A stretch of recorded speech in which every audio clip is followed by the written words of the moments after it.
Welcome to this week's edition of Sports Corner. I am your host, Dante. It's TJ. And listen, we have a very wonderful episode for you today.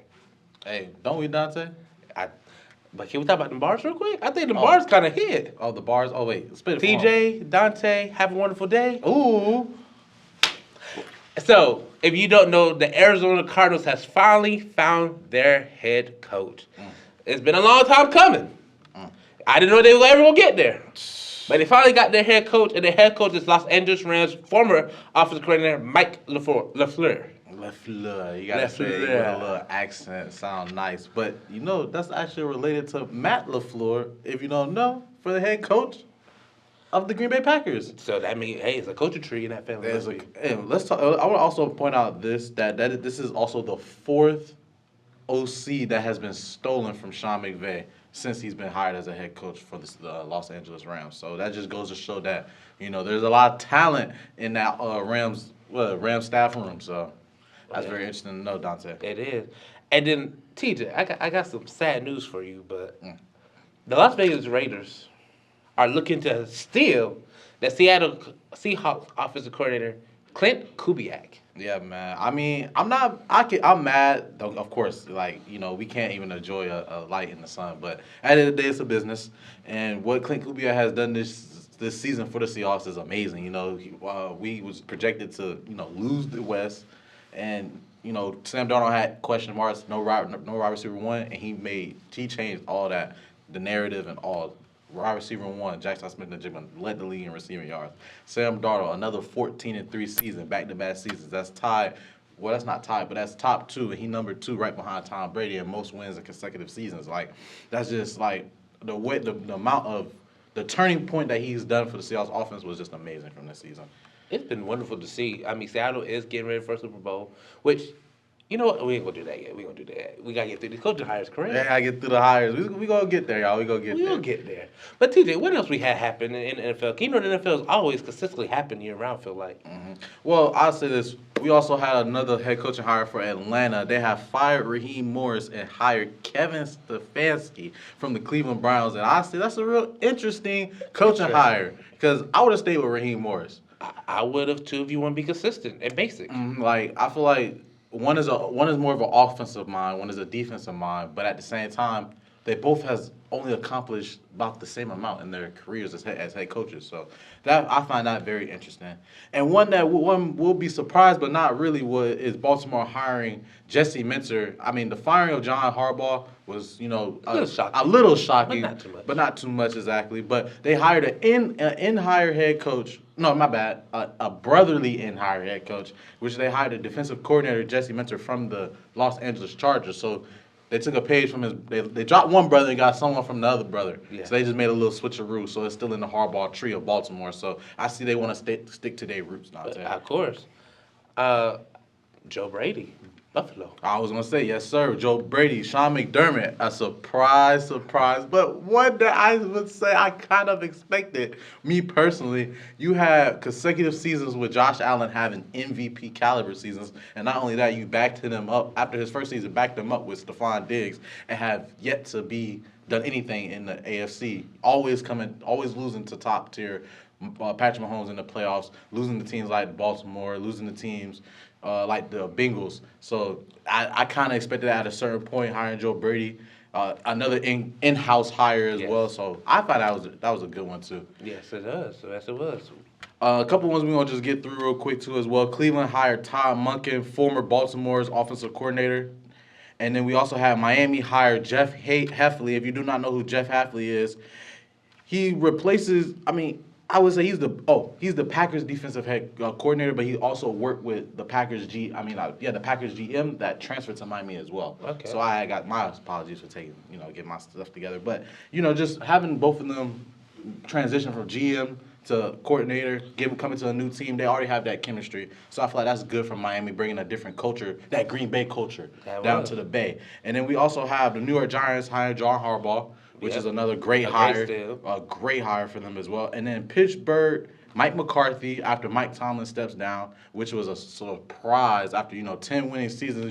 We would think he still want the carousel going. Yeah. He stepped down after all that, all the negativity. Never had a losing season He's either. never had a losing season at all 10 years. But, you know, the negativity starts to get there once you don't win those important games in the playoffs. Yeah. So he stepped down. Mike McCarthy comes up, last coach for the Dallas Cowboys. Yes, sir. And I like Mike McCarthy. He has Super Bowl aspiration talent as a coach, and I like to just see where Pittsburgh goes from there because they're definitely going to be a new team under him. And then last but not least, our last coaching hire that I have for you guys is the Tennessee Titans fired former head coach Brian Callahan and hires Robert Saleh, which will be his second head coaching stint in his career. And I think that's a beautiful hire for Tennessee. I love Robert Saleh. His defense is always top 10 in the NFL. And I think with Cam Ward at the helm on that offense with that cool head and skill set, I think they have something special brewing in Tennessee with that hire. As you can see, the NFL is consistently changing. Hey, you might have your job 1 year, and then the next year you might not.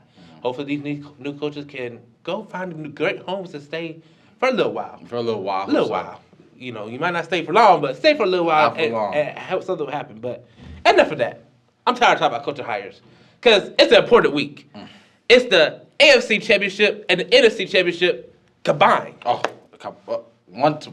together. And I think when you add the champion from the NFC and the champion from the AFC, that equals Super Bowl. Ooh, the big dance. Did my math this math? I think you're mathing. Well, my mathematics, because this week is the Super Bowl as the New England Patriots will face the Seattle Seahawks. And boy, what a game, what a game, what a game. TJ, let's break it down a little bit. I would just like to break this down, Dante. You know, you have a top premier offense in the Patriots in scoring, and then you also have the number one scoring defense going up against each other. And you've seen what that number one defense did against the number one offense. Yes. So I just want to see how the Patriots will come out and really be able to get an offense going against the veteran, high-powered Seattle Seahawks defense that has a lot of elite players in that D-line, from DeMarcus Lawrence, Leonard Williams, Byron Murphy, and all them boys. But I'm also see how Drake May stays calm and collected throughout this game and see how he moves. And Stephon Diggs, this being his first first Super Bowl appearance in a long time, where he has been waiting for all his career. I want to see how does he make his appearance known and shown like I'm still that wide receiver one that everyone needs to be talking about, and how he makes his name known in the Super Bowl as well. I couldn't agree more. And you know what? I think we'd have held it off long enough. So you ready for the question? No. You know, my producer had told me I got to ask this. It's a big week. Okay. She chased you down the street, Dante? She ain't chased me down this week. She ain't chased you down this She week? ain't chased me down this week. What she did? Man, she just popped up in my head during class, in my dream when I was snoring. I was snoring good. I was having a good sleep. Can't even physically stay away. She gets you mentally, too. Woo. So the question is, who is winning the Super Bowl? Now, as you all know, I am a Seahawks fan, but I don't want to be this is not a biased opinion at all. I genuinely feel like the Seahawks are the better team, but I still expect the Patriots to put in a fight as well because the Patriots still have a good defense. Christian Gonzalez against JSN, I'm so excited for that matchup. Probably one of the best matchups all season. So I want to see how that goes. I would say Seahawks come on top, and the score will be, Dante, 28-21. Seahawks win. Ooh, that's a really good game. That's what I see right That's a really good game. I can't be mad. I if you want to know, I'm going with Seattle as well. I have Seattle 37, New England 28. I like that score, too. That's really realistic, too. So, you know, we just got to wait to see. You know, Sunday We is got coming. 4 days, y'all. Counting down 4 days. You got one hand left. One hand left to the big dance. But you know what else is popping right now from what I heard? What else is popping? The NBA, college hoops. Ooh, the From boys, the men, the boys in March Madness? the men, and you know, March around the corner too. How you know, the men and women are hooping. So guess what? If you want to hear about basketball, you got to stay tuned. Come back after we have these commercial breaks.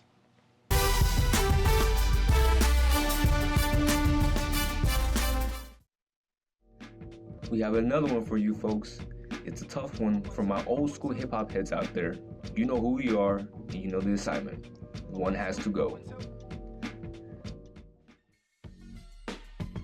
Number 1, from Queensbridge, New York, Queen's finest, Nas.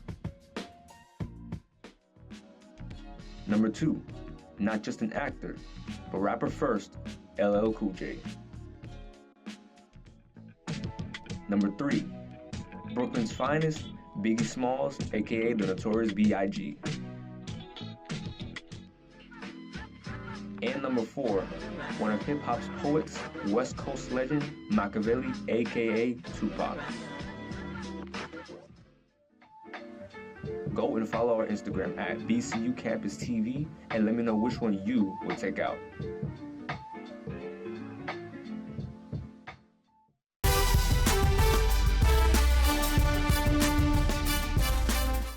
Oh man, I got a testimony. Hey, Enoch, we're not in church. I got a testimony. I Enoch, know where we at. Enoch, we're not in I church. know where we at. We are but not in listen, church. I got a testimony about basketball. I'm the great Enoch Clark, and I'm here with August Kirkpatrick. And you know what time it is? We are back with what? Sports Corner. First things first. It was a couple great games, right? Let's talk about Kansas beating BYU 90-82. You talking about that heavyweight bout in Allen Fieldhouse? Oh yeah, Allen Fieldhouse. It was a couple people that just went at it like dogs. This was coherently, apparently silky as a goose. All right. Hey, we can't be saying silky now. We can't be saying silky. But No, we could say silky. ironically enough, the first person I want to get to would be, I think, an R&B dude. His name is Tiller, Bryson Tiller. He had an average, not an average, but he scored 21 points that night. I think Darren Peterson also went off with 18 points in just 20 minutes, and obviously they shot off effective 57.1% from the field. They had a strong performance from behind the arc. Besides that, what do you think made them so successful against BYU? No, Richie Saunders scored 33 points and had 10 rebounds, and we also had AJ behind the helm still balling, as well as Robert Wright III, 20 points, balling. So what was the difference between Kansas taking this W and BYU losing? I think Kansas just knocked down a whole bunch of shots. You know, because at the end of the day, you know, BYU, yes, they had Richie Saunders, who will really, you know, knock down the shots. And also, he averages 19 points per game, and he was shooting 42.8% from the three. But respectfully and silky and physically, he was just knocking down those shots. But Kansas, they also was attacking the paint. I also want to talk about on Kansas, who did a really good job. It was another scorer, Darren Peterson, who also was a two-way player scoring 18 points with ease. Bumping, you know, he was just doing it all from the moves. That standpoint from there, lymonically, was just, it was different. It set them apart. Now, my question would be, does this performance make Darren Peterson a first-round pick in the draft? Does he go over AJ? Wow, that's a tough question. So you got Honestly. to think about the different positions. AJ, he's a forward. He is. And him being able to stretch the floor, I think is just physically impossible to guard him because he can shoot from mid-range, right? Check me out. Hold on. Don't look that way. He can shoot from mid-range. He can shoot the three. He can lay you up and not miss any shots. I'm talking lay you up clean. But I think he'll be a top candidate in the NBA draft for sure. I'll say this. I think DP being a scrappy guard, sets him apart from a lot of the players in the draft coming up. Obviously, AJ is very talented and very touted as a top pick in the draft. But don't be surprised if DP goes in the top 5. But I think it's worth noting that Kansas was outscoring them by 12 in the second half, and they cut the lead late. But it really was just a matter of physical will and who wanted it more. I believe that Kansas wanted it more. You said it was a matter of what? Will. Well, before that. Who wanted it more? So you think one team was more physical than another? Yes. Physicality. Obviously. What did you see that was more physical? Because what I seen was two teams bumping and, you know, when they was getting to the hoop. And Darren Peterson, he dunked on somebody on his head. Wouldn't dunking on somebody be physical? Wouldn't bumping with somebody be physical? That's the definition of physicality. Yes. Obviously, duh. But all right, you know it all. All right, I'm gonna let you have that. Oh yeah, one. I know it all. But this next one right here, UCF beating Texas Tech. I'm gonna get you on that one for sure. When I tell you that shocked me, I truly believe that Texas Tech is a very streaky team. Very streaky team. And that's known because obviously they beat Houston in Lubbock. And then they losing to UCF. I obviously don't know how the downfall happened, but let's talk about it. But JT, I'm sorry, my bad. No, go ahead. I just want to point out JP Toppin has really been really consistent, scoring 27 points, 2 assists, and 10 rebounds, and he averages 21.8 points. Every time they get it into him, every time they get the ball into him in the paint, he's always scoring. There's never a time he's not scoring. Well, yeah, a couple of times, but he's just always memoriously just somehow the ball is always in his hands. I was that type of player. Every time I got the ball in the paint or wherever, it was just I always had it for some type of way. UCF guard Themis Folks scored the most, scoring 21 points, averaging 14.2 points per game. So they were on two sides of each team that were able to come together, but at the end we know one team had to come out victorious. Who was that? Sir, you don't have to talk about averages every day. I want the meat and the bones of the stats. Because is that honestly, the right word for this? yes, meat and the bones. We gotta get into the meat and the bones. Yes, we're talking about food on Sports Corner. Indeed. But as you said, Themis Folks, 21.6 assists. Oh no, hold on. 7. Yeah. But Oh. Go you, ahead. you see what I'm getting at. In the 21 points that he scored, he obviously had a clutch jumper at the end, which set the fate of Texas Tech being in that coffin, no nails. So the question of the day is, and yes, I was told by the producer, he said, if I don't ask this question right here, I will not get a 10-piece combo from Bethune-Grill. Don't quote me on it. I mess with Bethune-Grill. Do you think Texas Tech has what it takes to go far in March? Obviously, they have their streaks where they can beat good teams, and they showed that against Houston. But losing to teams like UCF, do you think they have the possibility and the ability to go far? And if not, or so, why? Okay, well, I'm going to answer you that question very simple like this. If you play on the basketball team, right? Okay. And I'm going to just get straight to the point. Texas Tech, they had 13 turnovers. That was their problem, which led to UCF getting the ball and getting a lot of fast break points. Mm-hmm. So if you're getting 13 turnovers as a team, and this is basketball, it's a simple sport. Simple sport. Like you said, honestly, a couple moments ago, you said, duh. So if you're scoring, if you're doing 13 turnovers and stuff and can't hold the ball, Butterfingers, yeah, they're not going to make it far. They haven't even played anybody crazy yet. No, Houston was a crazy opponent. But then again, yeah. it was not in Houston. It definitely was in Texas Tech. Different outcome. But I love that Texas Tech team, but they have to tighten up on turnovers and the defense as time goes on. If they do not do that, it's going to be an ugly – no, I don't have to say ugly. It will be an ugly March for them. They will go out in the Big 12 title championship, lose that. Then they will go into March Madness. They will win the first round game and then lose to the second round. They will be a round of 32 dropout. Respectfully. But Respectfully? I think we talked a lot about the men's. I think it's time to show some appreciation to the ladies. Women's. And today, we've been touted to talk about Oregon versus Maryland. And ironically enough, the Ducks from Eugene pulled off the upset. Let's talk about it. Because it scored 26 points and hauled 11 rebounds, which is crazy to think about, especially for a girls' game. Obviously, there's scores like Michaela Blake, like Johnson from South Carolina, but I'm a player from Oregon. Yes, West Coast. Being as physical and as efficient as Enoch Clark would be in the paint. So, hey, anywhere. What made it so important for Oregon to be so efficient to win this game? Because Maryland is not a duck. Right? No pun intended. They're not a duck. No disrespect. Well, I got to answer that question in this way. She was named Big Ten Co-Player of the Week. She also averages 21.5 points, and she went to. Okay, you always say about these stats and stuff, but I feel like stats is what makes the game. Offensively, defensively, and on the other end, Maryland. They're no scrubs. The Terps, Alucci, she was named Terp of the Week in January after putting up 34 points, miraculously being the 12th highest score in program history right there. Okay. That right there is very But she scored slime. She scored 27 and did not win the game. Why did she not win the game? Dude, Michael Jordan used to score 63 points and still lose the game. It's a team effort. That's why she didn't win the game. So what effort. So what sold Maryland? Let me look. Man, you making me look at my notes with this one. Maryland I would say later on. So the first half, the score was 30. I'm sorry.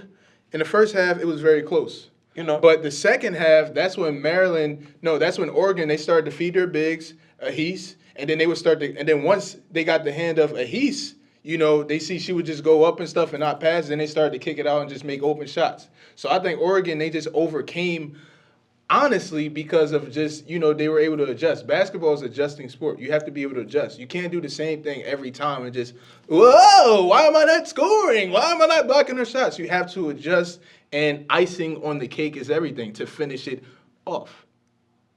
I understand that. Obviously, I think coaching played a good role in this because, as you said, adjustments were made. And with those adjustments that they made against Maryland, they had the chance to truly upset them, which is shocking because the Maryland team is usually pretty good.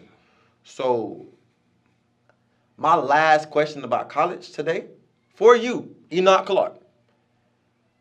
What does Maryland have to say in this March Madness lineup? Obviously, they just lost to Oregon. Do they bounce back? Do they make any noise in the Big Ten? That's a good question. Being that it's a team sport, I think simultaneously, I'm laughing because I'm just thinking about all the other teams. Maryland isn't the only other good team out there. We have Oregon. The West, I feel like the Big Ten has just always been a great, success. The East Coast, yes, they're good too, but the West Coast too, we already know they have lots of great players. They have lots of great aspects, but I feel like some of the best players come from the East. Am I wrong? I mean, it makes sense, but does Maryland have what it takes to go up against a UConn, a Texas, a South Carolina, a Vanderbilt? Okay, let me answer you that. I think Oregon more has a better chance because when I looked at the Maryland game, no disrespect, no pun intended, but Maryland, they really just had one player that caught my eye. But Oregon, they had several players that caught my eye. Yes, Ahis, and there were also other players on the team too. But I think Oregon has a better chance than Maryland because. But Oregon was unranked. Yeah, but sometimes it just takes one good game.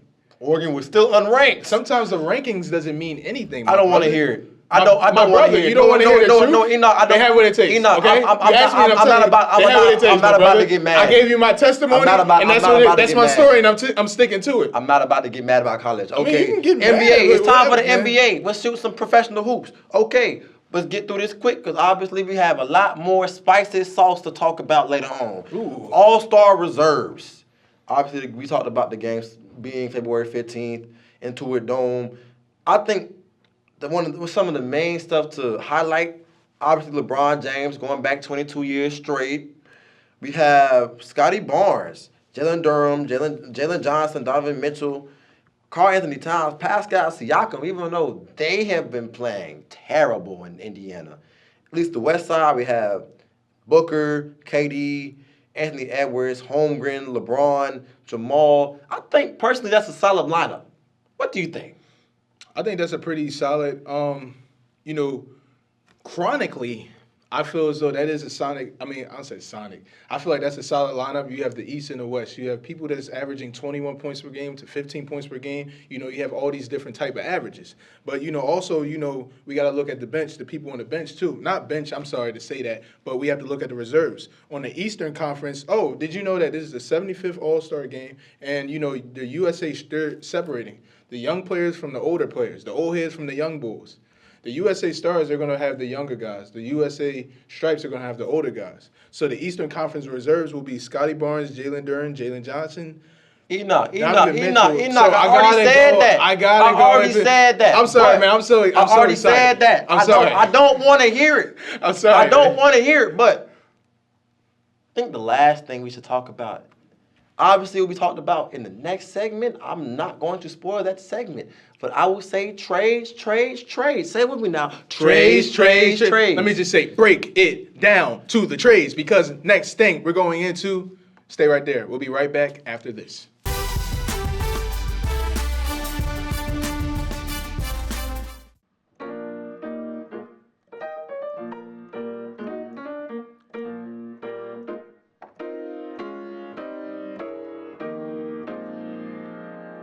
Listen, you caught me in the middle of just kind of messing around here on the piano. This is what I do a lot of times through the days. I'm getting prepared for rehearsal because I'm expecting great things. And guess what? You can be a part of this great organization, Bethune-Cookman University Inspirational Gospel Choir.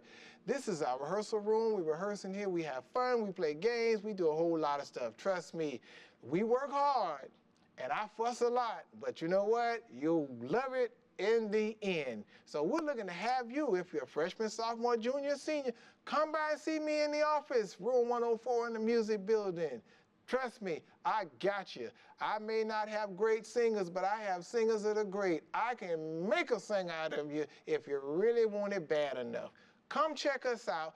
Check out our information below, and we look forward to seeing you at 6:07 p.m.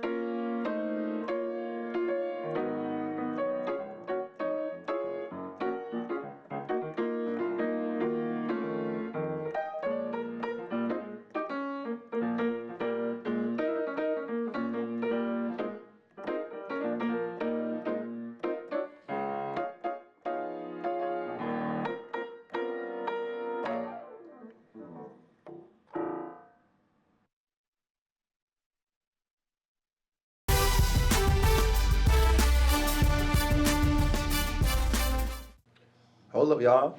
Hold up, y'all. Wait a minute. Say it with me now. You already know what it is. Well, you Say know what it is. Trades. One more time now. Trades. One more time. Trades. Okay. Welcome back to Sports Corner. You already see the whole cast here. There's no discussions to be had. It's hot topics, and yes, my hand is on fire. So hot in her. Hey, I think it'll turn red. Yes. Hold on. Whoa! Oh yeah, that hurts. But Smoky. Dante, what we got first? Man, listen, it's been a lot to go on before we even get to the trades. We got to break this down. Sha'Carri Richardson and her boyfriend Christopher Coleman. Again? Oh my gosh. My bad, not Christopher. Christian Coleman. Again? Got arrested. Sha'Carri got arrested for driving 104 miles in a 65 mile per hour highway. Dang. And her boyfriend got arrested for possession of drugs as well as interfering in an investigation. So the question today, gentlemen, is whose legacy is becoming more tainted? I got this. So, I'll first say, you really can't say whose legacy is tainted because both have been tainted in their own ways. I say that because Sha'Carri has always had a just an invisible mark on her record every single time. Since she's been at LSU, she got into problems there. Professionally, got into problems there. So there's not much else she really could do unless she decided to be like Diddy, and we're not gonna talk about Diddy now. No Diddy. All you have to do is all you could have said was this. You just run. This dude needs to run. He's getting hit on, he's getting beat on, he's getting punched on. He's not a puncher bag, but this is a toxic relationship, okay? Like Jay-Z said, all I need in this world of sin is me and my girlfriend, but listen, that ain't that's not a wife, man. You know that wasn't a toxic relationship. They both just got caught at the wrong place at the wrong time. Yeah, but man, she putting hands on him in the airport and stuff. What would you do if your girl was putting hands on you and all that? Would you stick up for her? I mean, finish it off, man. Sir, with all due respect, him getting beat on has nothing to do with this. What we have in this plate right now is her speeding like she's on the track. How can it not have anything to do with it when he's defending her, but whole time she's still putting hands on him and try to lay him out? Like that cannot happen in a relationship. See, I'm not trying to be so sympathetic and macarooniously do that. Check you guys' dictionary too, because the look is crazy. But I'm not gonna keep defending somebody who's just trying to put their hands on me. Nah, that's facts. I agree, but we're gonna bring this back to legacy though. We don't want to talk about the relationship because we ain't Dr. Phil. Exactly. So we're gonna talk about that legacy, and I feel like when it comes to Sha'Carri, her legacy already has her being in numerous amounts of trouble with cops and 3 black drugs check and stuff marks like that. already. So it's like, in my opinion, I say it does not stain her legacy because she is creating her own legacy, and it's the legacy that she has for herself right now. Like, it's not a stain of something that you already have done. So this is something that we know that she is capable of and something that she has done before, but that does not take away from the fact that she's one of the best female runners that we have ever seen, and she will continue to go on winning Olympic gold medals as long as they allow her to run. She gonna run. So in my opinion, no, her legacy will not be stained. I disagree. But I gotta point out that I feel like this girl. I feel like honestly, her boyfriend, he's scared. Christian Coleman is scared. I feel like she scares a lot of people. She's doing her thing and stuff and successful, but I feel like she's the type of lady like, hey, listen, I'm at the finish line. You better not pass me. You better stay right there. So is he scared to leave, or is it just really deep love, like she said? What she does you- what does true love and happiness have to do with her legacy? We talking about awards. We talking about the notoriety. Okay. Oh, why you? What are we It don't have talking nothing about? to do with that. That's off the. What are we that's talking off the about, field sir? things. That's off the Yeah, field. but I was saying things, this is we That's off getting the the field feel. I want to feel. yeah. Dante. I get in my emotions. I about it. disagree with TJ just because when you have a legacy as an Olympic champion, you want to be that role model for little girls to look up to. Yes. You getting arrested, being put in jail cells at the age you're on, at the age you are. I don't care if you lost your mammy, sweetheart. Everybody lose their mammy. I'm sorry. Get your ish together because there's no way in God's green earth you should be doing the dumb ish you're doing. Preach. Wait. I mean, that's facts too, but let's look at this. A role model and her own legacy is two different things. If she wanted to be a role model, I understand that. But if she's just trying to run and have people know her name, it don't matter what she do in her personal life. But that's just me, though. I wouldn't say her legacy is clean, but it's still a legacy to be had when it comes to that running. Amen. And nobody has a perfect career anyway. Nobody has a perfect career. You'll be surprised. Now, Mr. Shaw's basketball career, against me in the next couple of days when we play, maybe that's a little bit different. I'm sorry. Well, I'm glad you stayed on basketball. Let's move to Paul George. Paul George just got suspended 25 games for violating the NBA drugs policy. So my question is, should the policy change from the NBA? Yeah, it should. It depends on the drug, though. What you mean? If you want to say yes, it depends on the drug, though. Like, if we talking about marijuana, no, because I ain't gonna lie, as like living life, a lot of people do marijuana. A lot of rich white men, a lot of rich black men. A lot of people Okay, smoke alright. marijuana. So it's like that's one of the ones that's like, nah, not really. But if we talking about crack, Molly, all the hard drugs, now that's when we like even what's the performance enhancement drugs as well. So those as well, like those drugs, I feel like those are where you crack down on. But when it comes to alcohol and like smoking and like cigars and stuff like that, like I wouldn't stress about that. That's just me. Enough. Thank you. I'm very glad you put that to me because I feel like drugs. I'm not saying it's right to do drugs and stuff, but he also had a lot going on. They didn't exactly announce relentlessly what drug he was doing, but from mental health, he was saying that from his mental health was not there. His physical and mental health, because you got to think back in 2014, he got hurt. He go from averaging 21.7 points per game to now with the Sixers 16 points per game. Now he's watching the Sixers. And then 2021 all the way to 2025, he's been hurt from the knees to the elbow to everything. He's been hurt. So can you blame the guy for what's been going on in his life with that? I don't know. What's been going on? August? My mental health goes down every time you say another vocabulary word. Seriously. But I say this. It's not weed. So there should be some concern about that since it's not weed. Don't talk about my vocab. Honestly, knowing that he is going through such tough times as of right now, do we know the full specifics about what he goes through? No, we do not. But to a point where he's taking a certain drug, I'm not sure what drug he's taking, but he's taking drugs for it, and he got caught for it. Hopefully, it's just antidepressants. Hopefully, fingers crossed. But truly, I feel like it should vary depending on what drug it is, as TJ said. But I think circumstance should always be put into perspective as well, because obviously you may have NBA players that do abuse certain drugs and that people don't know about that. So that's just NBA players doing stupid stuff, So at least my take on that is not weed. So it will definitely be more scrutinized. That's true. I say 25 is good enough. I'm sorry, I don't hear it. You got therapy, you got physical therapists, you can have a psychiatrist. There's too much going on in your career right now. Understand that everybody goes through things differently, but you don't have to turn to drugs. There's so many help centers, so many help sites. There's even a suicide hotline if you're about to kill yourself. That is true. So why are you turning to drugs? Your career is almost already about to be dead. Excuse me. That is true. Well, did you know that? I mean, it's crazy that they're talking about drugs in this second time simultaneously. But did you know in the interview? Whoa. Did you know? Hold on, let me finish. Whoa, hold up. Did you know that in the interview when they talked about Joel Embiid's injury prone, they said, "What do you think Joel Embiid should do?" He said, "Drugs." Was that a joke or was that actually serious? I don't even. Enoch, I don't love even you. know that. Hold up. I don't even know that. Can I break love this you news too. right quick? I love break you it. too. We can't break it yet? We're gonna break it. Oh my God, I just saw it. I know I Alright, seen kick it it. 5 minutes earlier. It's okay. I see it. Listen, 5 we get minutes through. Let's go next topic. Robert Kraft found out that recently he will not be in the 2026 NFL Hall of Fame. My question is, why should NFL owners be in the Hall of Fame? I don't think there's any valid reason. Like, Oh, you, I feel like it tripping. depends on the level of the owner because not all owners do the same thing. Some owners are not only owners, but they're GMs too. Objection. So that I feel like that's valid. If you're an owner and a GM and you're putting the pieces together and then you have the coaching staff, you hire the coaches, all that, that's fine. But if as an owner, all you do is hire a head coach and that's it, you don't have no implements in the roster, you don't have no implements in the scheme that you want to run, I feel like, they should just make a separate Hall of Fame at that point. I think they Senor should be White, the same. Senor White, I object. Yeah.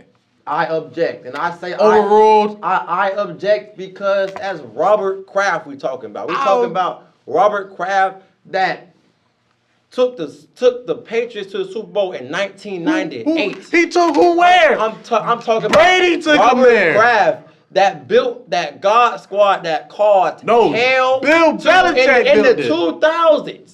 I'm talking about when Curtis Martin was a Patriot. I'm talking about when Mike Vrabel was a Patriot. When did they win the most of their Super Bowls? 2000, 2010s. And who won them?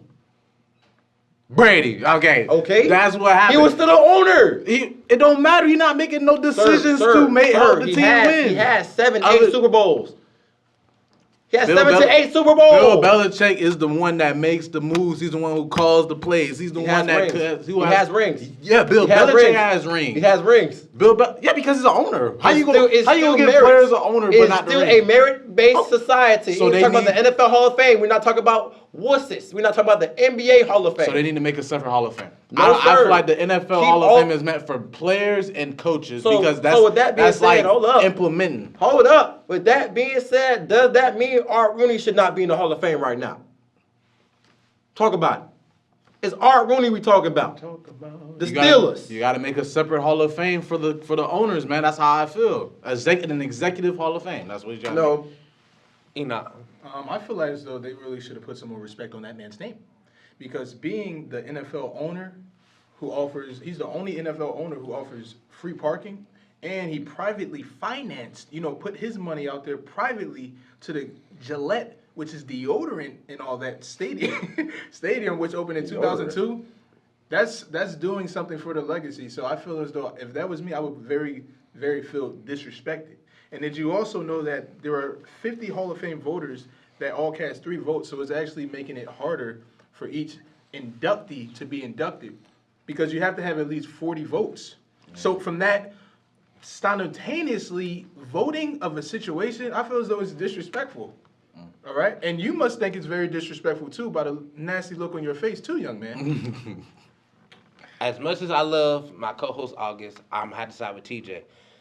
Your job in the NFL is to look after the entire organization. You look after the cafeteria staff, from the janitorial staff to the players to the head coaches. That's it. There's no reason you should be in the. You have not did nothing to risk your life. You have not had to run a suicide. You have not had to go to conditioning. You have not had to do a 110. You have not had to do a burpee, a grass drill, a bear crawl, a wheelbarrow. He ain't have to stay up till 3 a.m. come up with a game plan for Sunday football. You know what he doing? In his bed, sleep, chilling. But guess what? The head coach can't even see his son go to sleep because guess what? He up and making that playbook and that game plan for tomorrow. That's what I'm saying. So to answer your question, yes, Art Rooney should be kicked out the Hall of Fame. Oh, and you are and put crazy. into his own Hall You of are- Fame you with are this insane. owner. Hey, You are amen. insane. Yes, sir. You His are own insane. Hall of Fame But just set for the ones. talking about football, I think we should dial it back not only to NFL. I think we should dial it back to college because our esteemed institution that I have on my shirts finally dropped the schedule, and it's a lot to talk about. So going through the list, we have an off week starting off the year, August 29th. Then we have we're at UCF. We have Stetson as the first home game. And then, unpopular belief, we have VUL for homecoming in September. Going on, we have Get Up for them Bulldogs, South Carolina State, that next weekend. Then we have Bama State to end off the home run that we have right there. Continuing on, we have Bama A&M and Valley back to back. And you said, Dante, that it was Pine Bluff first. I beg your pardon. But then we have Jackson State, then Pine Bluff, then Southern, then Grambling, then FAMU. So, looking at the schedule, I think it's interesting from not only a student, but as an analyst, because one, we have no bye weeks. We have no bye weeks. So, the team will be fatigued. The team will definitely be fatigued. Now, the question is, what is the cast thoughts about homecoming being in September, starting off with the one and only Dante? Oh, y'all want to start with me? Yeah, go ahead, man. Oh, this is my camera. This is my camera. It's your time to shine. Whoever scheduled the schedule, you are a dummy. Dummy. D-U-M-M-Y. Why? You didn't give them boys a break at all. You scheduled homecoming in September. Like, you just wanted us to lose. I don't understand. Reggie Theus, I'm talking to you. Okay, I know you scheduled it. Wait. That's basketball, Put bro. put everything in 5 God, exclamation man. points. Give us some grace. Senor Ty White, talk to me. I just want to say, Dante said everything I had to say. This is the man that loves homecoming. He loves school events. And he said everything I need to say. I don't even, listen, I rarely care, but guess what? In September, though, it's still crazy. Because what if I did want to go? Do I look like I'm going to homecoming in September? It's hot. What I look like? Better put on summer clothes. We outside. And we were just talking, the game will be at 3 o'clock. In prime heat? Oh, no. We brother. outside. Oh. What you gotta do? Sir better? Clark, talk to me. How you feeling? Nah.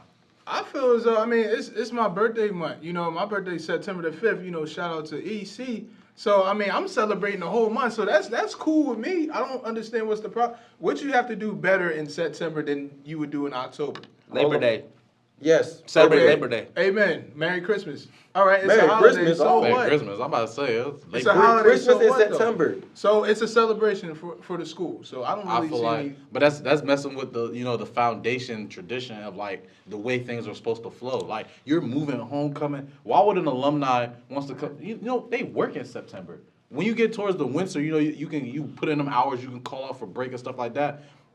September is like prime working hours, man. Like you're not getting no off day in no September. And I don't want to interrupt, but we're playing Virginia and Lynchburg. That's not even a D1 or D2 competition. It's really NAIA. It says high school. Are you looking at the right schedule, my man? It is the right schedule. You playing Virginia and Lynchburg. Mind you, last time Bethune-Cookman played Virginia and Lynchburg was 2018 and they won 79-16. So you're not even giving your fans a game. You just tell them, hey, y'all come back, kick it on. If you are a BCU fan, why would you even go in the game? There's no reason to go in the game besides watch halftime and go right back out. The Stetson Hatters. Respectfully, I'll say this. As a band member, it sucks. As a BCU student, it sucks. But it should give time for SAB or whoever's over the concert to get better guests. Thank you. But as we said at the top of this segment, we gotta say it one more time for the fans. Trades. And I have to break the news right quick. Break it down. This just came out recently, and that's why I had that reaction earlier, so I do apologize, Brother Enoch. Lonzo Ball is going to the Jazz in a three-team deal with the Hawks. What's going on? I'm frazzled because not only he got traded, Mike Conley and Kobe White got traded, Jaren Jackson Jr. got traded, and then we have the cook himself, James Harden, getting traded. So, what was, in y'all opinion, what is the most impactful trade from this debacle? And no, this does not even end until tomorrow. James Harden. James. JH. I'm gonna say James Harden, but I'm gonna go on a different reason for what y'all might say. Okay. The reason why James Harden trade is so important because it's gonna let him know if he need to retire or keep playing. Okay. Right there. How about Say you? so. I think James Harden. You know, averaging 25.4 points per game with the Clippers.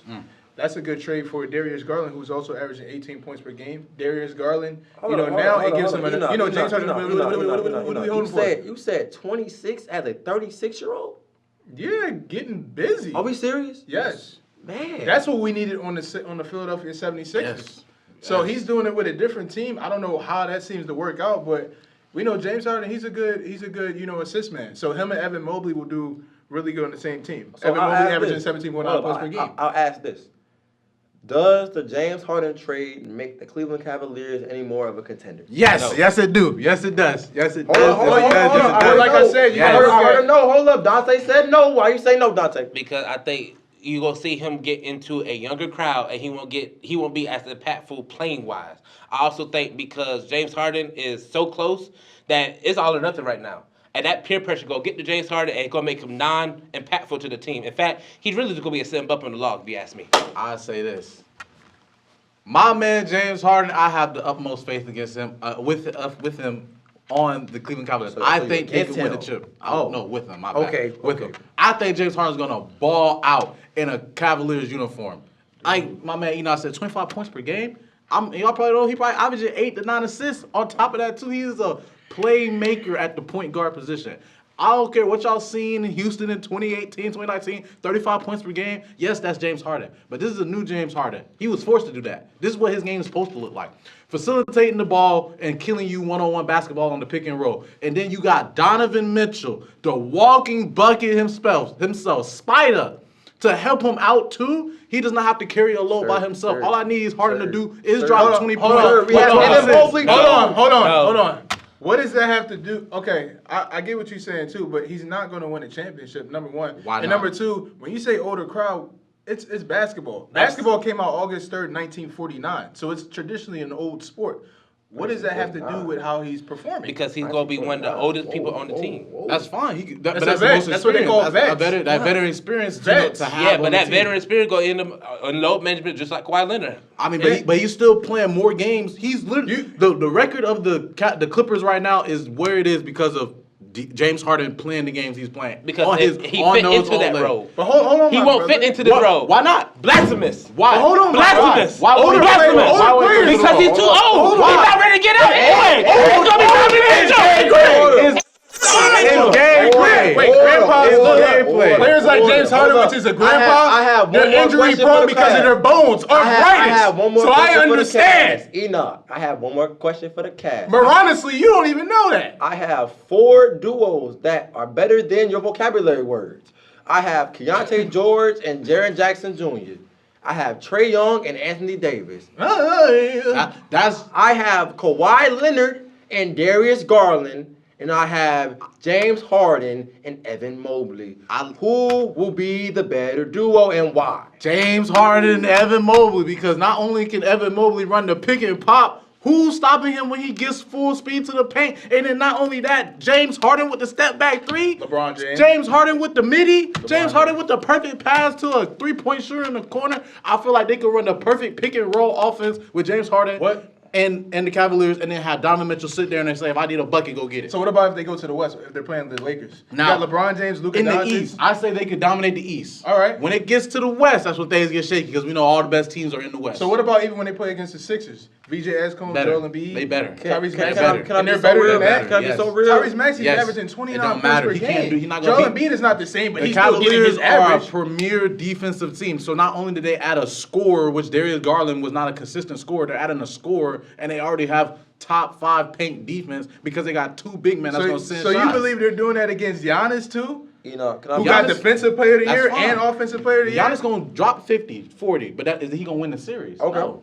It's a team sport, No, so we're just exactly. gonna have to see that. He going to dominate, but he ain't going to win the yeah, series. y'all gonna see So my you brother. say if it came down to Milwaukee with a say your statement If again? you take the repeat Cleveland that? Cavaliers with this trade with James Harden against the Bucks, they're losing. Yeah. If you take this team and you put them against the Celtics, right now without Jason Tatum, they're beating the Celtics. I disagree. You got your suit too tight, man. Respectfully, This- I think they're beating the Celtics. I think one duo that really should be not put under the radar, and I mentioned them already, Keontae George and Jaren Jackson Jr. I think that would be an underrated duo, as well as you have Larry Markkinen on that same team, and then you just got Lonzo. So I think the Jazz might make some noise. It will be some subtle noise, but it won't.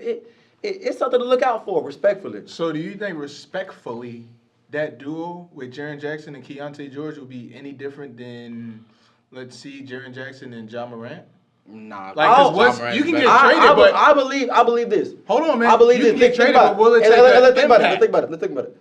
I believe Keontae George is a better scorer than John Morant, at least shooting wise. If we're talking slashing, okay, John Morant will put you under the paint. I like that take. So, at least with the different play styles, I do believe both can shoot and both can stretch the floor. So, with that ability that both Jaren Jackson has and Keontae George has as a playmaker, I do believe that duo will be better than John Morant and Jaren Jackson. And don't get me wrong, I love John Morant. Trust me, I am a John Morant fan. But I think Keontae George in the day and age right now is better. I'll put it like this too. Instead of Keontae, not Keontae, but with Jaren Jackson Jr. on the Utah Jazz right now, one name to look out for that's going to be his duo is Keyshawn George because he has been playing good basketball. Keontae. He's been playing. Keontae. He's been playing. No, Keyshawn George. Is Keyshawn George too? Keyshawn George. Yeah, Keontae and Keyshawn? Yes. You know what? Dang, Well, excuse me. Keontae the point guard, but I'm talking about Excuse Keyshawn, me. the small forward, the shooting guard, the one that's dropping like 18 to 20 points a game right now on the Jazz, and he's their best scorer right now. But now, I actually am wondering this now.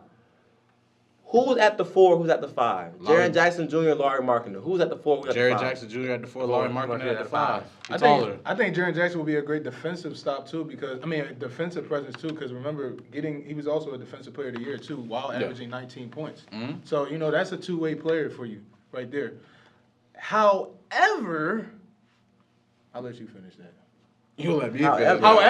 However, who else will be on that Jazz team to be able to continuously stop all the rest of the teams? Well, that's why I said they have a lot of young players that's going to help, I feel like Jaren Jackson Jr. is the glue, right? And it's a bunch of young players. Jaren Jackson, he's not old, but he's been in the league for a good amount of time. He's basically a long-time vet at this point at his career. So I would say his presence on that Utah team will add a level of physicality that they really don't have. You said a level of what? Physicality. I know you like that word. You know I know you like that word. It's gonna add a I level asked him to say it earlier. Hey, it's gonna add a level of physicality that's gonna give them boys confidence because it's gonna let the ballers hoop and get buckets and still be like, okay, I got this big dog on me right back for defense. I'm gonna play up top happy and be So strong. let me ask you this: Hold up. Don't do that. who will be the offensive guy on the Jazz this year?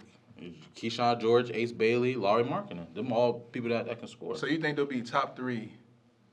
In the NBA? No. No, Not I'm NBA, saying, huh? Heck no. Top 3 Oh, you scorers crazy. on the Jazz this year? Jaren Jackson Jr. gonna be one of the 3. But before we end this segment and show, I want you all to list just a key important trade that is going to fly under the radar. Start off with Dante. Talk about it. A key important trade that I know Lonzo Ball just got traded. I think that's gonna fly under the radar because you haven't heard from Lonzo Ball in years, if I'm being honest. No, seriously. You haven't heard nothing that he does special. Just in and out the lineup. So I think that's just one that you just can sweep under the rug and fold it down and put some ice on it and make sure it don't get folded. Oh yeah, come on, TJ. I would say, like I said, I like the James Harden trade, but one trade that I can see potential if one they stay healthy, 2 they always on the court and they playing good basketball together, and that's Trae Young and Anthony Davis. Blasphemous. I'm not gonna lie, Okay. to be honest, I feel like that's where his career is gonna die, in my opinion. I feel like Trae Young dead. and They're both dead. yeah, I feel like it is gonna die there. It is gonna die there. But I feel like at the same time, if they can get the right pieces, the right coaching, and they can get Anthony Davis to stay healthy for majority of the That's too season, much. Not gonna happen. I know Asking it way is. too much. I know. But just think hypothetically with me. Let me not say that. I'm gonna have a lot of women on my back. Hypothetically, But it's not going to I work. go to Bethune-Cookman where Dr. Bethune had faith. I ain't got that much faith you got. Carry on. Okay, Enoch, give me a trade, man. I have to further agree with Brother TJ. Anthony Davis, he's one of the best centers in the league. Oh, you're crazy. You are crazy. You are crazy. Especially finals. If we're MVP talking 5 years ago, yes. Okay, Now, but no. you Now, can't take no. away what he did, averaging 20.4 points And he- per game, and- 11 points. and if he's healthy, he can still do it He's now. hurt. He does do it now. Okay. No! Yes. No! But listen, Yes. if he gets back on the team healthy and stuff, Yes. he can be a great. He can be. You another if you put a healthy Staying individual, healthy, yeah. you put a healthy AD Look, on any look, team look. in the NBA. We gotta think healthy. about- we gotta think about some of the best They're centers. championship contenders. We got to think about some of the best Championship bigs. contenders. We got Giannis. That okay? I'm gonna Better say in than the past. AD. I'm gonna say in the past. I'm gonna say in the past. Rewind with me and take that step. We're not Take rewinding, that step. sir. It is Jesus 20 walk. it's Look, 2026. Anthony Davis, Giannis, Joel Embiid. Joel Embiid, Jokic. Better than AD. Jokic, Better than AD. and Rudy Gobert. Nah. No, the better. No. I take No. Rudy Gobert over AD right Defensively. now. Oh, you cry. Oh, Right now? Right now. Wait a Rudy minute. Right now, I'm taking Rudy Gobert over Anthony Davis right now. Give me that. You can yell all you And want. on that note, You can and yell. on that note, You can yell all you want, this but that is the doesn't end of change Sports the Corner. fact. I am August Kirkpatrick. I'm here with. Dante Wilkerson. TJ. Man, they got me out of breath. Enoch Clark, and we'll see you guys next time. And next time we'll talk about the Super Bowl. Nice. Recap. Throw that ball. Recap. So we'll see y'all boys later.